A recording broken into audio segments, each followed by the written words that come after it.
ადამიანები არიან ციხეში. ხო, საუბრობდით. კი ბატონო. როდესაც ერთი ადამიანი დააკავეს, მეორე დააკავეს, მესამე დააკავეს, რომ აი პიროტექნიკას ესვრიან პოლიციასო და პარლამენტის შენობასო, არც ერთი ლიდერი არ გამოვიდა და არ მიუმართავს, რომ ნუისვრითო. საიდან მოდიოდა ეს პიროტექნიკა?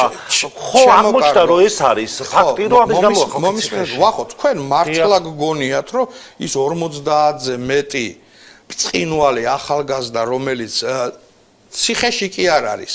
მძევლად აყავს აყვანილი ბიძინა ივანიშვილს, იმიტომ ყავს რომ პიროტექნიკა იხმარეს. არა, ეს თუნდაც აი ხელისუფლება ხო ამბობდა რომ ისრიანო და მოწოდება რატომ არ იყო ოპოზიციის მხრიდან რომ არ ისროლოთ რომ აი ამის გამო მე აკავებენ. რატომ არ იყო? მაგას თქვენ ეხლა მე გამოძიებას ვერ ჩავატარებ. მე პოლიტიკურად გითხავ. პოლიტიკურად გეკითხები, პოლიტიკური უყურე გენაცვალე. პასუხი მინდა. ეს პიროტექნიკის სროლა დანაშაული არ არის. საერთოდ არ გადის პოლიციას რო ესვრია რა დანაშაული. საერთოდ არ გადის სისხლის სამართლის კატეგორიაში. ანუ დაწვავ არ არის ეს. მე ვერ ვნახე დამწვარი ადამიანი და თუ ვინმე ვნახეთ შემატყობინეთ და შემდეგ ჯერზე მაგ დისკუსიაში მივიღებ მონაწილეობას. მე პიროტექნიკით დაზიანებული ადამიანი არ მინახია იმ აქციების დროს.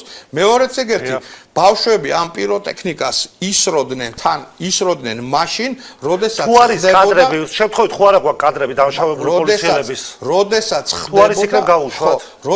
ხდებოდა ბავშვების უსასტიკესი დარბევა.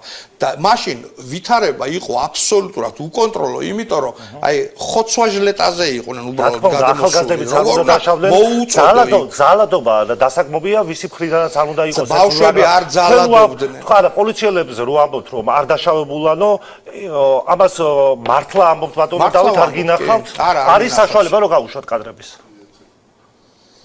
არა უშავს, აი მაგ თემაზე ეხლავე გაგცემთ ერთ წუთი სულ რა. შინაგან საქმეთა სამინისტრომ განაცხადა, რომ რომელიღაცა პოლიციელი, რომელიც დაშავდა ამ აქციების დროსო, დიდი მკურნალობის შემდეგო, მან თვალი დაკარგაო. თუ ეს სიმართლეა, მართლა ძალიან რთულია ამის აღქმა რა, მართლა საწოდაობაა, ხო ეს ერთი.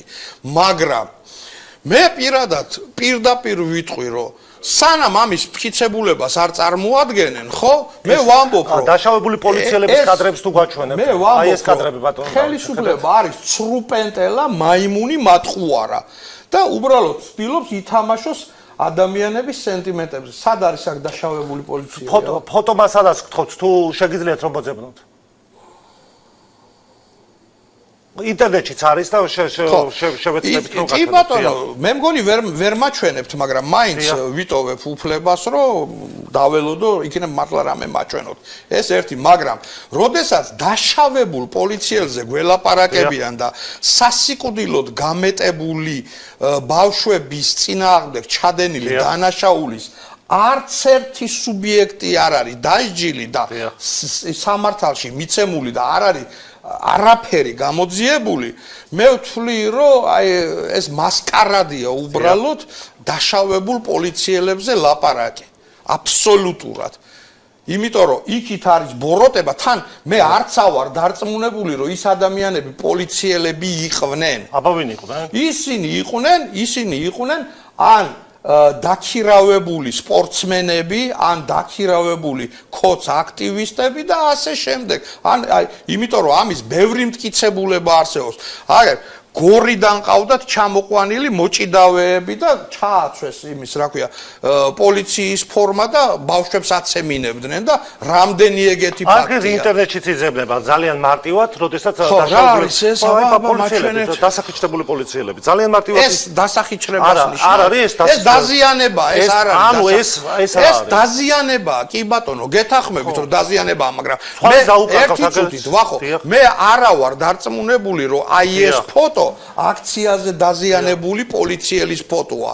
იმიტომ რომ ეს ხელისუფლება, ეს შინაგან სამინისტრო, საქმეთა სამინისტრო არიან ცრუპენტელები, მატყუარები და მანიპულატორები. ანუ ასეთი შემთხვევები მე არა შეგვიძლია თელი ვიდეო მასალა გაჩვენოთ. ასეთ ძალიან ბევრია.